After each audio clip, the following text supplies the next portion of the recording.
ایک بزرگ تھے، وہ گلی سے گزر رہے تھے۔ ایک شرابی کو دیکھا کہ وہ گندی نالی پر پڑا تھا، نشے میں دھت، حالت غیر ہوئی ہے۔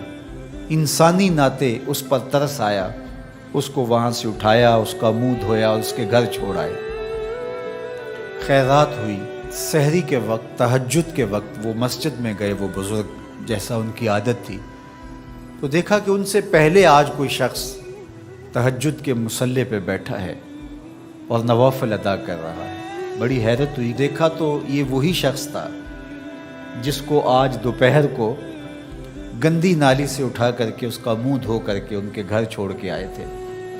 تو حیرت سے کہا، بار الہ تیری قدرتوں کے رنگ، یہ آج ہی تو میں نے شراب خانے سے باہر گندی نالی پہ پڑا ہوا دیکھا۔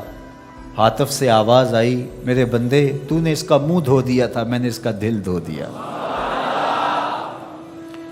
تو جب کوئی شخص اپنا منہ دھوتا ہے، اپنے ہاتھ دھوتا ہے، تو اللہ اس کے گناہ دھو ڈالتا ہے۔ تو یہ نصف الایمان ہے، یہ آدھا ایمان ہے۔ ہمارے دین نے ہمیں صفائی کا، ستھرائی کا، پاکیزگی کا، عفت کا، پاک دامنی کا حکم دیا ہے۔ اگر آپ مجھ سے پوچھیں کہ اسلام کا دوسرا نام کیا ہے، تو میں کہوں گا اسلام کا دوسرا نام دین طہارت ہے۔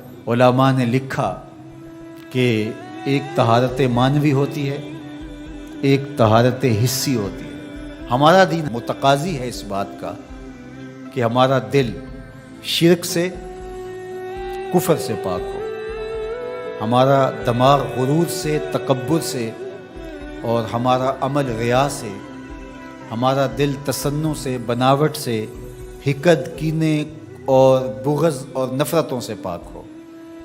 مانوی نجاست سے ہم اپنے آپ کو پاک کریں۔ اسی طرح ہم ہر طرح کے حدث سے اپنے آپ کو پاک کریں، حد سے اصغر ہو یا حد سے اکبر ہو۔ وضو سے رہیں، وضو پر وضو کرنا مستحب ہے اور یہ قربت الہی کا ذریعہ ہے، اور ہر وضو کے ساتھ مسواک کرنا مستحب ہے، اور اگر مسواک نہیں ہے تو آپ انگلی کے ساتھ اپنے دانتوں کو صاف کریں۔ غسل واجب ہو وہ تو کرنا ہی کرنا ہے، لیکن روزانہ کی بنیاد پہ صفائی حاصل کرنے کے لیے غسل کیا جائے، مستحب ہے۔ نماز کے لیے آپ کے لباس کا صاف ہونا بھی شرط ہے، آپ کے جسم کا پاک ہونا بھی شرط ہے، حد سے اکبر اور حد سے اصغر سے پاک ہونا بھی شرط ہے، اور جہاں کھڑے ہو کے نماز پڑھ رہے ہیں اس جگہ کا پاک ہونا بھی شرط ہے۔ مجھے بتائیے کوئی ایسا پاکیزہ دین آپ نے دیکھا ہے؟ اس سے بڑھ کر کیا کہ جب تم اس دنیا سے رخصت ہونے لگے اور تمہارے بدن کو مٹی کے سپرد کرنے لگے، اور وہ بدن مٹی کھا جائے گی، لیکن کہا کہ اس کو بھی ذرا غسل دے کے بھیجو، اس کو چٹے لباس کا کفن دے کے بھیجو۔ یہ وہاں پیش ہو رہا ہے تو پاکیزہ بدن کے ساتھ۔ تو یہ ہمارا دین ہے جو ہمیں صفائی کا، ستھرائی کا حکم دیتا ہے۔ اپنے ماحول کو پاک رکھیں، ماحول کو ستھرا رکھیں۔ دنیا کے اوپر بسنے والی قومیں جب ترقی کی راہوں پہ گامزن ہوتی ہیں تو وہ ان چیزوں کا بہت خیال رکھتی ہیں۔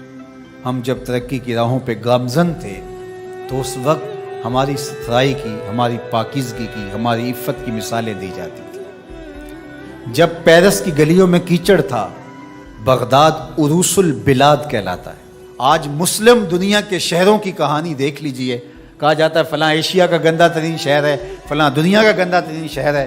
اپنے اطراف میں پھیلی ہوئی گندگیاں دیکھیے، گھر سے شاپر میں گندگی ڈال کر کے اپنے ہی گھر کے دروازے پہ پھینک کے ہم سمجھتے ہیں ہم نے گھر کی صفائی کر رہی ہے، وہی پھر پاؤں سے، گاڑی کے ٹائروں سے لگ کے پھر ہمارے اندر جا رہا ہوتا ہے۔ ہمارے دین نے تو ہمیں یہ کہا، اگر کوئی راستے میں گری پڑی چیز کو جو گزرنے والوں کے لیے رکاوٹ بنے، اس کو اٹھا کے ہم پھینک دیں تو یہ جنت کے راستے کی ضمانت بن جاتی ہے۔ اور ہم نے 8 فٹ کی گلی میں 3 فٹ کی تھڑی پکی ڈال دی، ہم نے جنریٹر باہر لگا دیا، ہم نے گھر کی موٹر باہر لگا دی۔ اگر ہمارے گھر کے پاس کوئی خالی پلاٹ موجود ہے تو وہ گندگی کا ڈھیر بن گیا۔ گھروں کے اندر ہزاروں اخراجات ہیں لوگوں کے، 20، 25، 30 ہزار روپیہ ماہانہ خرچہ تو عام گھر کا ہے، لیکن جو عمرا ہیں 2-2، 4-4 لاکھ روپے ان کا ماہانہ خرچہ ہے۔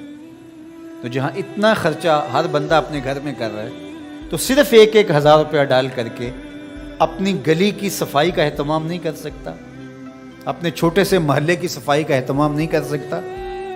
اگر وہ کر لے تو 1000 روپے اس کو بجلی کا بل بچ جائے. وہ جو روز دھوتا ہے اپنے گھر کو اور یہی گندگی پاؤں سے لگ کے اندر جا رہی ہوتی ہے، اگر محلہ صاف ہوگا تو یہ نہیں جائے گی. اس کا اپنا فائدہ ہے، اس کا 1000 روپیہ پھر بھی بچ جائے گا. لیکن ہم اس کو کرنے کے لیے تیار نہیں. اپنے گھر کو صاف کر لیا اور باہر گندگی ڈال دی، اور دوسرے نے بھی اپنے گھر کو صاف کر لیا، باہر گندگی ڈال دی. راستے کے اندر گاڑی کھڑی کر دینا، چلتے راہ کے اندر ریت مٹی پھینک دینا، اور پھر 2 دن اس کو اٹھانا ہی نہ. لوگ اذیت سے گزرتے، کوئی بات نہیں. کس طرح کا معاشرہ بن گیا ہو؟ کس طرح بندہ گوارا کرتا ہے کہ اس نے سڑک پہ موٹر سائیکل کھڑی کی ہوئی ہے اور پیچھے ٹریفک رکی ہوئی ہے، اور وہ مزے سے جو ہے وہ اندر سے کلفی لے رہا ہے، کوئی اور چیز لے رہا ہے، اور لوگ ہارن بجا رہے ہیں. وہ کہتا ہے بے جو تنو آگے لگی ہے. وہ کہتے ہیں جی اس نے بھی تو روکا ہوا تھا، مجھے کیا ہے. عجیب کہانی ہے بھائی. کیا یہ ایک مسلمان کا طریقہ ہے؟ یہ تو ایک اچھے انسان کا طریقہ بھی نہیں ہے. مسلمان تو اس سے اوپر والے درجے کا شخص ہوتا ہے. اچھا انسان ہونا بہت بڑی بات ہے، اچھا مسلمان ہونا تو اس سے بڑی بات ہے.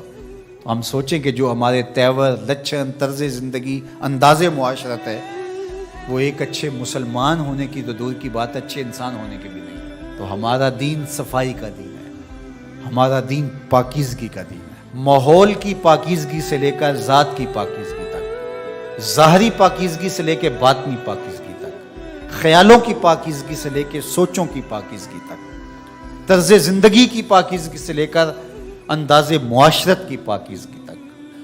ایک صالح، پاکیزہ، خوبصورت اور ستھرا معاشرہ تشکیل دینے کے لیے مجھے اور آپ کو کردار ادا کرنا چاہیے، اور ہمیں اپنے حصے کا کام کرنا چاہیے.